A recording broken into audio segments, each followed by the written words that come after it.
আসসালামু আলাইকুম প্রিয় দর্শক। আসলে অনেকেই শুধু ফার্মি মুরগি খুঁজে, ডিম পাড়া রানিং মুরগি।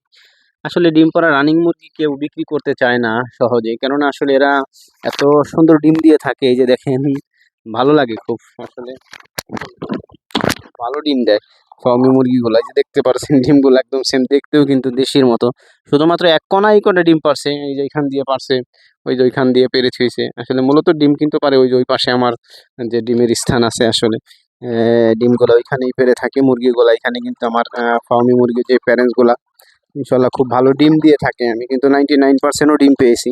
এই ডিমের পার্সেন্টেজ খুব, এই যে দেখতেছেন আসলে ডিম এই যে একটা ভেঙেও নিয়েছে এই যে, কারণ আসলে অনেক ডিম হয়ে গেলে ভেঙে নেয়। দেখি তোমার নিচে কয়টা আছে? ও মা গো, ওর নিচেও দুইটা আছে। এইখানে কিছু আছে, এইখানেও কিছু আছে, এই যে আর একটা আছে, ওই যে আর একটা আছে। এরকম আসলে ডিম মাত্র এই মাত্র সকাল হইলো, আসলে কয়টা বাজে। আমি একটু আগে এখনো নাস্তা করি নাই, তো আসলাম আসলে একটা ভিডিও করার জন্য।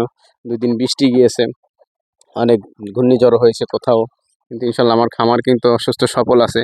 শুধুমাত্র উপরে কিন্তু আসলে আমার চট মট তিরপল দিয়ে আমার খামার করা, তারপরে ইনশাল্লাহ সুস্থ আছে, সফল আছে। মুরগিগুলো খুব ভালো আছে, দেখতে পারতেছেন। কারণ আসলে ছাদের উপরে খুব বাতাস থাকে, চারদিকে আসলে খোলা থাকে, আমার নেটগুলা আসলে খোলা থাকে। তো আসলে যদি ফার্মি মুরগি পালন করতে হয়, যে কোনো মুরগি যদি পালন করতে হয়, যদি এই পথ অবলম্বন করেন, আজকের এই ভিডিও যদি দেখেন, তো আমি আশা করি আসলে মুরগিগুলো সুস্থ থাকবে, সফল থাকবে। কিভাবে পালন করলে আসলে এত সুন্দর মুরগি করা যায়। আসলে এরকম যে চারদিকে উন্মুক্ত থাকে ছাদের উপরে, আসলে তারপরেও কিন্তু বেশি গরম হলে ফ্যানের ব্যবস্থা রাখছি, কয়েকটা ফ্যান আছে, এখানে একটা ছিল, আপাতত খুলে রাখছি। এইভাবে যদি পালন করেন তাহলে কিন্তু ডিমের পার্সেন্টেজও ভালো পাওয়া যায়। ইনশাল্লাহ আমি আশা করি তো মুরগি কিন্তু সুস্থ সফল থাকে। এমনকি আসলে ছাদের উপরে মুরগি পালন করা আসলে সুবিধা আছে, কয়েকটা সুবিধা, কেননা চারদিকে উন্মুক্ত থাকে, বাতাস আসলে প্রতিনিয়ত আসা যাওয়া করে।